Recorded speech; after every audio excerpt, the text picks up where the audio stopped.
Hello बच्चों, welcome to my YouTube channel physics arena.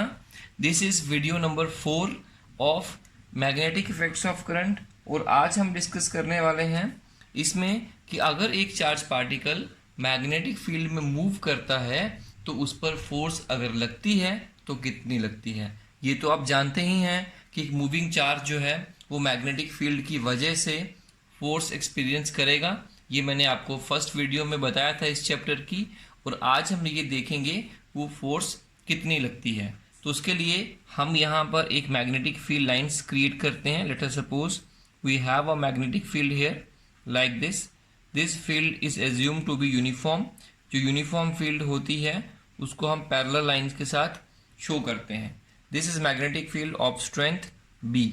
मान लेते हैं इसका वैल्यू कितना है, वी। आप जानते हैं मैग्नेटिक फील्ड स्ट्रेंथ को बी से डिनोट किया जाता है। तो ये फील्ड लाइंस हैं जो कि लेफ्ट से राइट में जा रही हैं। And there is a charge particle, एक चार्ज पार्टिकल है पॉजिटिव जिसका वैल्यू क्यू है, और ये कुछ इस तरह से इस फील्ड के अंदर एंटर करता है विद वेलोसिटी v। मान लीजिए इसकी वेलोसिटी v है और ये एंगल कितना बना रहा है, लेट इट बी थीटा। तो किसी भी एक आर्बिट्रेरी एंगल पे ये फील्ड में एंटर करेगा। जैसे ही ये फील्ड पे एंटर करेगा तो फील्ड जो है वो इस पर फोर्स लगाएगी। उस फोर्स को कहते हैं मैग्नेटिक फोर्स। अब वो कैसे लगती है उसके बारे में समझते हैं। बच्चों, इस वेलोसिटी के, इस चार्ज की वेलोसिटी के दो कंपोनेंट बनाए जा सकते हैं। एक कंपोनेंट जो होगा वो हॉरिजॉन्टल होगा, let it be in this direction, it's name is v cos theta. और एक कंपोनेंट जो होगा वो वर्टिकल डायरेक्शन में होगा, that is perpendicular to magnetic field, इसका नाम होगा v sin थीटा। ये हम जानते हैं, रेजोल्यूशन किया जा सकता है। इसके बाद it is observed that the force, magnetic force F experienced by this moving charge is proportional to the charge on the particle। जितना ज़्यादा चार्ज होगा इस पर उतनी ज़्यादा ये फोर्स एक्सपीरियंस करेगा। इसके अलावा ये फोर्स जो है और किस पर डिपेंड करती है, तो बोलेंगे v sin थीटा पे डिपेंड करती है। मतलब वेलोसिटी के परपेंडिकुलर कंपोनेंट पे डिपेंड करती है, ना कि ये जो पैरेलल कंपोनेंट है उस पर डिपेंड करती है। एक चीज़ हमने ये देखा। दूसरी चीज़ हमने ये देखा कि मैग्नेटिक फोर्स मैग्नेटिक फील्ड की स्ट्रेंथ पे भी डिपेंड करती है। तो मतलब एक तो फोर्स इस बात पे डिपेंड करेगी कि चार्ज का वैल्यू क्या है, एक इस बात पे डिपेंड करेगी कि मैग्नेटिक फील्ड कितनी स्ट्रॉन्ग है, और एक इस बात पे डिपेंड करेंगी कि वर्टिकल कंपोनेंट ऑफ वेलोसिटी कितना है। तो तीनों को कंबाइन करेंगे तो F is proportional to Q V B sine of theta. सबको मिला दिया and that is equal to, यहाँ से हमारे पास आएगा F इक्वल टू कॉन्स्टेंट के Q V B sine of theta. ठीक है। तो here units of this B are so chosen that K becomes 1। ये मैंने आपको पहले भी बताया है कि यहाँ पे कांस्टेंट की वैल्यू के की वैल्यू कितनी बन जाती है, 1 बन जाती है। क्यों? क्योंकि हम मैग्नेटिक फील्ड के यूनिट्स इस तरह से चूज़ करते हैं कि जब इन सब की वैल्यूज़ डालेंगे तो इसके यूनिट्स उस तरह से चूज़ करेंगे कि ए का वैल्यू ऑटोमेटिकली 1 हो जाए। तो इसलिए हम इसको ऐसे भी लिख सकते हैं, F equal to Q V B sine of theta. ये है मैग्नेटिक फील्ड का मैग्नीट्यूड, इसे कहते हैं magnetic force. This is called magnetic force. अब इसको वेक्टर फॉर्म में भी लिख सकते हैं, in vector form F equal to Q V cross B, क्योंकि आप जानते हैं V B sine theta is होता है वी क्रॉस बी। तो ये इसका वेक्टर फॉर्म आ गया। यहाँ से इस फोर्स की डायरेक्शन को भी कैलकुलेट किया जा सकता है, फाइंड आउट किया जा सकता है। तो direction of F is same as that of V cross B। जो डायरेक्शन V क्रॉस B की होगी वही डायरेक्शन F की होगी। अब V क्रॉस B की डायरेक्शन कैसे लगाते हैं, तो this is velocity, this is magnetic field. तो मैग्नेटिक फील्ड इस डायरेक्शन में है, वेलोसिटी इस डायरेक्शन में है। तो इन दोनों का क्रॉस प्रोडक्ट देखिए कहाँ को आएगा, कैसे करेंगे। तो राइट हैंड स्क्रू रूल लगाइए, अपने राइट हैंड को वेलोसिटी पे रखिए जो पहले लिखा है, और उसको रोटेट करिए मैग्नेटिक फील्ड की तरफ। तो देखिए डायरेक्शन कहाँ को आएगी। वैसे भी सोचिए आपको V से V की तरफ आना है। तो अगर आप अपने बॉटल, जो वाटर बॉटल होती है उसका जो ऊपर ढक्कन है, आप उसको क्लॉकवाइज इस तरह से घुमाइए, स्क्रू रूल होता है ये। तो अगर स्क्रू को ऐसे घुमाएंगे फ्रॉम हेयर टू हेयर, तो बच्चों स्क्रू किस डायरेक्शन में जाएगा, किस नीचे की तरफ जाएगा, मतलब डाउनवर्ड जाएगा। इसलिए यहाँ पे मैग्नेटिक फील्ड की डायरेक्शन कहाँ होगी, डाउनवर्ड होगी। तो डाउनवर्ड फील्ड लगने से क्या होगा, sorry it's not magnetic field, it's magnetic force actually. तो मैग्नेटिक फोर्स का डायरेक्शन कहाँ को होगा, डाउनवर्ड। तो एक पार्टिकल जो इधर जा रहा था वो डाउनवर्ड डायरेक्शन में फोर्स एक्सपीरियंस करेगा। जब वो डाउनवर्ड होगा फिर से वो फोर्स एक्सपीरियंस करेगा। इससे होगा क्या, अगर कोई फोर्स, देखिए एक बात और बता देता हूँ, मान लीजिए कोई पार्टिकल इस तरह से मूव कर रहा है। देखिए बच्चों, अगर आप फोर्स पीछे से लगाते हैं उसी डायरेक्शन में जिस डायरेक्शन में वो जा रहा है, तो उसकी स्पीड बढ़ जाएगी। अगर आप फोर्स आगे से लगाते हैं तो स्पीड घट जाएगी। अगर फोर्स यहाँ से लगाते हैं तो स्पीड नहीं चेंज होगी, वो अपनी डायरेक्शन बदल लेगा। अब जब डायरेक्शन बदलेगा तो फिर इस तरह से मुड़ता जाएगा और वो सर्कुलर मोशन करेगा। आपको फिर से एक बार बताता हूँ इस बात को कि कैसे होता है। एक बार फिर से मैं आपको इस बात को सारी को समझाता हूँ। तो मान लेते हैं इस रीजन में हमारे पास कुछ मैग्नेटिक फील्ड है। Let us suppose there is magnetic field. Same diagram को मैं अलग एंगल से आपको शो करना चाहता हूँ। इस तरह से कुछ मैग्नेटिक फील्ड है हमारे पास, और मैग्नेटिक फील्ड जो है वो नीचे की तरफ है, इस समय डाउनवर्ड डायरेक्शन में है, ये मैं आपको बता चुका हूँ। अब एक चार्ज पार्टिकल इस तरह से यहाँ से एंटर होता है इसके अंदर, ठीक है, विद वेलोसिटी v। अब देखिए कि अगर एक पार्टिकल, चार्ज पार्टिकल इस तरह से इस फील्ड में एंटर हुआ और यहाँ से वेलोसिटी इस डायरेक्शन में है और मैग्नेटिक फील्ड डाउनवर्ड है, तो बच्चों देखिए फोर्स कहाँ को लगेगी, तो v क्रॉस b करके चेक कर सकते हो। ये वेलोसिटी मैग्नेटिक फील्ड नीचे की तरफ है, मान लीजिए इस तरह से है, ये मैं पेन रखता हूँ अपना, और ये वेलोसिटी इस तरफ से है। तो जब आप बच्चों v क्रॉस b करोगे तो v से b की तरफ आना पड़ेगा आपको, मतलब यहाँ से यहाँ, तो जो है वो इधर को मूव होगा, राइट। तो डायरेक्शन इधर को होगी। आपको पता है कैसे निकालते हैं v cross b, right hand screw rule लगाइए और निकाल लीजिए। तो डायरेक्शन उसकी इस तरह से होगी। तो ये पार्टिकल पे फोर्स जो है वो इधर से लगेगी ऐसे करके ऊपर की तरफ। इससे ये चार्ज पार्टिकल क्या करेगा, थोड़ा सा मुड़ जाएगा, लाइक दिस, टर्न करेगा। जैसे टर्न करेगा फिर से अब फोर्स इस तरफ से लगेगी, क्योंकि फोर्स जो है वो मैग्नेटिक फील्ड और वेलोसिटी के परपेंडिकुलर होगी। फिर चार्ज पार्टिकल ऐसे मूव करेगा, फिर इस तरह से फोर्स लगेगी, फिर मूव करेगा, फिर फोर्स लगेगी, फिर मूव करेगा, फिर फोर्स लगेगी, फिर ऐसे टर्न करेगा। अब मान लेते हैं मैग्नेटिक फील्ड यहाँ पर भी थी, तो बच्चों इस तरह से फोर्स दोबारा लगेगी तो ऐसे टर्न करेगा, दोबारा फोर्स लगेगी, टर्न करेगा, दोबारा फोर्स लगेगी, तो बच्चों इस तरह से टर्न करेगा। तो एक तरह से आप देखिए ये पार्टिकल जो है ये सर्कुलर मोशन एग्जीक्यूट करेगा। ये सर्कुलर मोशन एग्जीक्यूट इस तरह से रोटेशन करेगा एंटी क्लॉकवाइज। तो वही चीज़ मैं आपको यहाँ समझाता हूँ, यही चीज़ यहाँ पे होगी कि जैसे एक चार्ज पार्टिकल मैग्नेटिक फील्ड में एंटर करता है तो उस पर एक परपेंडिकुलर फोर्स लगती है। वो फोर्स जो है वो याद रखिएगा, that force is perpendicular to velocity as well as perpendicular to magnetic field, दोनों के परपेंडिकुलर रहता है। तो इस वजह से क्या होगा, अगर चार्ज पार्टिकल इधर को जा रहा है, वेलोसिटी ऊपर को है, मैग्नेटिक फील्ड नीचे को, तो फोर्स ऐसे लगेगी।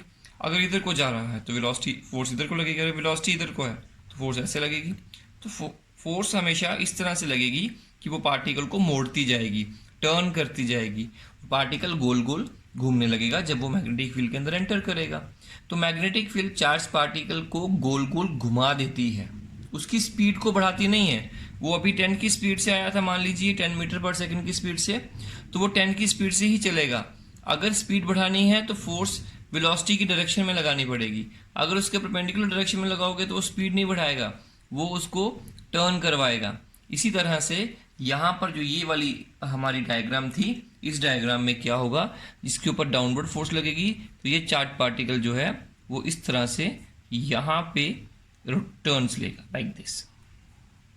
तो देखिए ये हेलिकल शेप से डायग्राम बनाएगा और ऐसे गोल गोल यहाँ पे घूमेगा, साथ में आगे भी जाएगा और साथ में गोल गोल भी घूमेगा। एक तरह से मैग्नेटिक फील्ड को ऐसे लपेट लेगा, लाइक दिस। तो याद रखो, जब भी एक चार्ज पार्टिकल मैग्नेटिक फील्ड में एंटर करेगा तो उस पर एक फोर्स लगेगी, that is called magnetic force, और उस फोर्स के कारण चार्ज पार्टिकल जो है वो रोटेशन करना शुरू कर देता है। अगर आपने उसको सीधा भेजा होता इस तरह से, सीधा परपेंडिकुलर, तो वो वहीं गोल गोल घूमता, लेकिन आपने थोड़ा सा किसी एंगल पे भेजा, टेढ़ा भेजा, तो वो रोटेशन भी कर रहा है और आगे भी जा रहा है। अब देखो ये डिस्टेंस होता है, इसे कहते हैं पिच, PITCH, याद रखिएगा, इसे हम पिच कहते हैं। जब एक रोटेशन के बाद देखो पार्टिकल यहाँ से चला, पूरा चक्कर लगाया और दोबारा वापस आ गया, तो उसने देखा कि वो यहाँ से यहाँ चला गया, उसने एक रोटेशन में कुछ हॉरिजॉन्टल डिस्टेंस कवर किया है, इस हॉरिजॉन्टल डिस्टेंस को कहते हैं पिच। तो एक रोटेशन में जितना हॉरिजॉन्टल डिस्टेंस कवर होता है उसे हम पिच कहते हैं। तो बच्चों ये इस तरह से देखा गया। दूसरी बात ये है कि मैग्नेटिक फोर्स जो लगती है वो कब लगती है वो भी हमें देखना पड़ेगा। देखिएगा यहाँ पे एक फॉर्मूला है ये वाला, let it be question number 1। इसके कुछ स्पेशल केसेस को हम एक बार डिस्कस कर लेते हैं, किस किस तरह से बनेंगे। इसके स्पेशल केसेस के बारे में स्टडी कर लेते हैं। स्पेशल केसेस,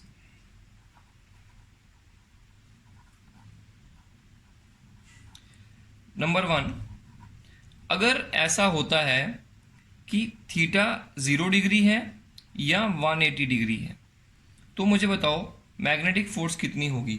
यहाँ पे 0 डिग्री लिखोगे तो साइन 0 डिग्री, और 180 डिग्री लिखोगे तो 0 आएगा, तो फोर्स 0 होगी।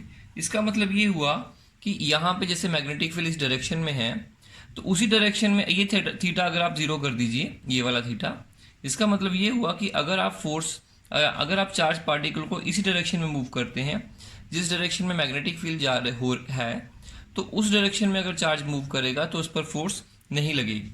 अगर उसके अपोजिट डायरेक्शन में मूव करेगा तो भी नहीं लगेगी।